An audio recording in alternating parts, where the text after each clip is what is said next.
Hello, Adam. How are you? Oh, I'm doing fantastic. Looking ahead to some big games tonight. How are you going to do this as a viewer? How are you going to do this? You're going to flip around back and forth? How are you going to do it? Bruins and Celtics. You know what? I grew up in a hockey town, Pembroke, Massachusetts, went to Silver Lake. Many of my friends were outstanding hockey players. I have absolutely no interest in watching the Boston Bruins. I'm going to watch Celtics the entire time, and I'll check in maybe in between quarters or at halftime. All right, you're like Mego over there. Yeah. Look, I'm going out somewhere to try to find two screens at the same time. That's true. I'm watching both She's going to games. double screen it. That's what she's going to do. And Jones is disgusted that I'm going to show my face in public, open to all Why? ridicule. Because he doesn't like the people. No, I don't like. It's true, Tom. I don't like. I don't like the people. I would never watch a game of import in a public place that mattered to me. Well, I would if I don't have to go on the radio and talk about it the next day. So I don't know about you guys.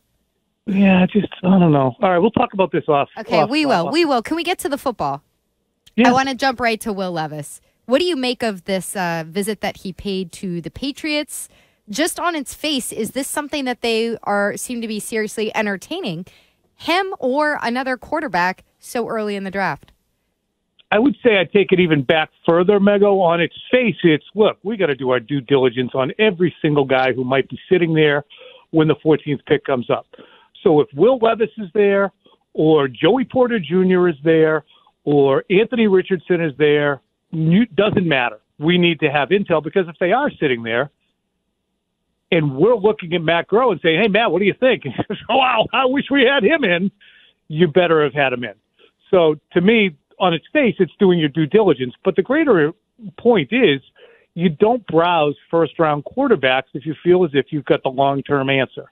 And I'm not saying that they're thinking of drafting somebody instead of Mac, but to me, they're looking at obviously every single option at the position just in case. Because Mac is, through 2 years, he'll be 3/4 of the way through his rookie contract at the end of next year. And if he doesn't have a kick-ass season, well, then you better be in the market. Okay, so I was actually just going to ask you about this. You wrote this at NBC Sports Boston, and I'll paraphrase, but basically you think it's too early to dabble in the quarterback market high in the draft this year, but you just said it. If Mac has a poor year, next year they could be right back in the market. Absolutely. And you know, a few months ago we were talking, and I said that Mac Jones would be traded over Robert Kraft's dead body. This year, next year is a different story. If Mac Jones has a so-so season this year, and entering his final year, the final year of his rookie contract, the Patriots are considering, okay, we're either going to pick up his fourth-year option next May, or he's going to become a free agent. They better be in the market for a quarterback who is upper echelon. So they better be developing someone, whether it's Bailey Zappi, who to me doesn't fit the prototype of somebody you want to build a franchise around and say, this is the guy who's going to take us to the Final Four and beyond. Then you better be in the market. So to me,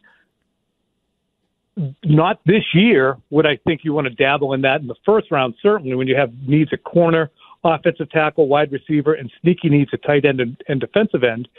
To spend that first-round pick, Jonesy, would be Robert Kraft watching Bill Belichick say, I really screwed that up 2 years ago at 15. It would be a complete admission. Tommy, you may have just answered this question I was about to ask you with what you just said right there, but is there a position group that you think the Patriots are, like, good at? Like, is there, in the first day or two, a position that you would be totally shocked to see the Patriots make a pick at? Oh, yeah. Other than, like, kicker or punter guard, or something? I mean, guard on when who's going to be up after this year, but I just don't think they need to take another guard. Running back, I know Bijan Robinson is a player that has actually been mocked to the Patriots, the Texas running back, who Thomas Dimitroff, I spoke to him earlier this week, and he thinks he's intriguing enough. I think linebacker or safety would be positions that would shock me. Corner is so deep, and that can alter the entire defense, as we've seen here with Talib and Revis and Gilmore, and to a lesser extent, Malcolm Butler and J.C. Jackson. So that can alter your defense, and there's a ton of them there. Additionally, defensive end is deep, and they need offensive line help because Brown's up after this year, and you really don't have somebody at right tackle that's going to be a long-term answer. Tom, I don't want to get too deep into the draft talk, but do you get the feeling, the sense between you and Phil Perry, and you guys work in tandem on this time of year on this stuff, do you get this sense that the Patriots are heading into this draft drafting by need or drafting at best guy available, best talent available at that time in the round? I think, though, it has to be a mix.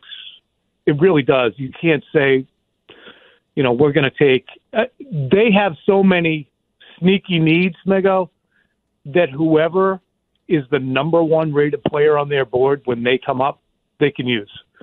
Whether it's an offensive tackle, whether Skoronski drops, whether it's Christian Gonzalez, the cornerback, or Devon Weatherspoon from Illinois, he drops. Whether it's Dalton Kincaid at tight end, Hunter Henry and Jasicki are both up after this year, and that the Patriots are a tight end-oriented team. Really, to me, they can go best player available and still have it fit a need. I think they're in a great spot. Unfortunately, that means it's probably going to be tempting for them to drop down to 18, 19, or 20. As long as they pick somebody on the first night, I'll be a happy kid. Tom, what's your takeaway now, 4 or 5 days removed from Gerard Mayo, more specifically Bill O'Brien, what we heard from them on Monday or Tuesday, whatever day it was? I still find it staggering that Bill O'Brien, and maybe it's just marching orders from Bill Belichick, I find it staggering he sounds so uncommitted to Mac. And I think that's probably the former way you referred to is, look, we're going into 2023. It's not we're not going to be committed to Mac. It's just don't go out there and give these people any chum in the water, okay? We're talking about a clean slate. We're talking no specifics. We're not talking about any players in particular. We're just going to go forward and give them nothing. So included in that would be pushing back from the table on Mac Jones. Now, my question to O'Brien specifically at the beginning of his session was, how good can Mac Jones be? Pretty simple question. I was just going to interject. Can I just say that's such an easy thing to answer? Like, look at what he did his rookie year. He made the Pro Bowl. They were in the playoffs. Like, yeah, he can be great. Like, that's such an easy thing to answer, and he wouldn't even do that.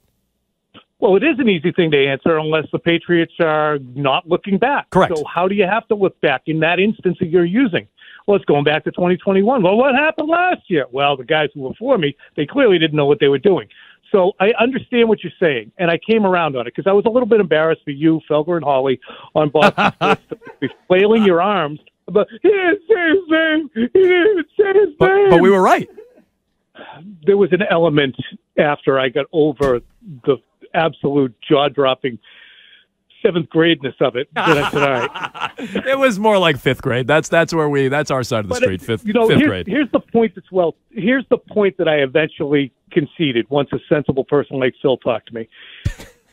Yes, if Belichick is sending O'Brien out, look, don't talk about any of the players in particular, okay? We're not doing that. The overarching point is we're not talking about Mac because that's what all these people are coming at you for. So if the marching orders are still don't talk about the player who plays the most important position on the field because all offseason I've spent as much time as I can diminishing how important he is to our team, yes, that's damning. But to connect the dots on O'Brien not uttering the two syllables Mac and Jones and saying he hates the kid or he's Bill Belichick's lapdog, I think is cuckoo. Tommy, how will you remember the Matt Patricia era in New England, assuming he doesn't come back again? Well, there's layers to it. There's the first layer of I thought that he was a horrendous hire for the Detroit Lions when he left, given the fact that Blake Bortles tore his defense a brand new anus, and then the next game they played, they got another brand new one torn. So by the time that season was over, 2017, they were dotted with those things. So to me, he was not a good coach. And he immediately drove a fairly competent Jim Caldwell Detroit Lions team into the ground with horrendous pass defense. The exact reason the Patriots got blistered in the 2017 playoffs by Blake Bortles and then Nick Foles was pass defense. So this is a defensive coordinator. He comes back, and he really kind of doesn't help them at all defensively. And then offensively, we saw what we saw. The other layer of it is I tried to be empathetic. And there was a point after the Pittsburgh game and after the Cleveland game and the Detroit game and the Green Bay game where I thought he did a good job. I didn't know he was hitting his ceiling, but I thought he did a good job. The quarterback in those games wasn't Mac Jones for a lot of those games. I hate to point that out, but maybe that had something to do with it as well. He deserved it. He deserved it. Tom. No, see, I know. I told you, I'm more like 4th, 5th grade. That's more where I dabble. That is true. And everyone's brought down to your level. Yes. Well, right. You guys, are you astonished by these gambling suspensions? I mean, this is just total saber. Astonished there haven't been more. Well, what are you surprised by? I guess it's the saber rattling by the NFL. Wouldn't you want to send out a few more warnings? Hey, guys, we got this here. These text messages, can't do that.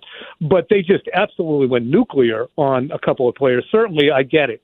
If you're gambling on the NFL from your facility, you got to take the year off. But it's got to be an epidemic around the NFL because it is so celebrated and it's so hypocritical. It's just the next level of hypocrisy that these guys have graduated from the hypocrisy of big-time college sports to now the National Football League. That was just a sidebar, sorry. Okay. Well, no, it's interesting, though. Like, and look, who am I to say? I'm gambling on, like, every other game here every single day. So why would playing in them, though? Why would I finger wag anybody for doing it if it's not their sport? I do think college football is a bit of a gray area, though. I will say that, Tom. Especially, like, let's use Jameson Williams as an example. He's like 1 year removed from Alabama. So, like, I'd imagine he's got some real good intel on the Alabama game that week if that's what he's gambling on. You know, the upshot of it is, to out all of us in the media, we're in the locker rooms. We have good intel, too. There was a time not that long ago when we were told not to even dream of gambling. Now we're all on television programs that are sponsored by, or podcasts that are sponsored by, that's a good point, gambling outfits. I mean, I can see somebody limping. I mean, there's a point at which they have to look at this and say, we've made this deal with the devil. How do we reconcile it? All right. Well, all I know, if you got any good intel, if you could shoot it my way so I can get my parlays going, that'd be a good thing to know. He's Tommy Curran. He knows all about the Patriots. The draft less than a week away. He joins us each and every week here on Jones and Mego with Arcand. Tom, as always, we appreciate the time. Thanks so much. All right, guys. See you. Bye-bye. All right, Tom Curran, as all our guests, joins us on the Harbor One Hotline.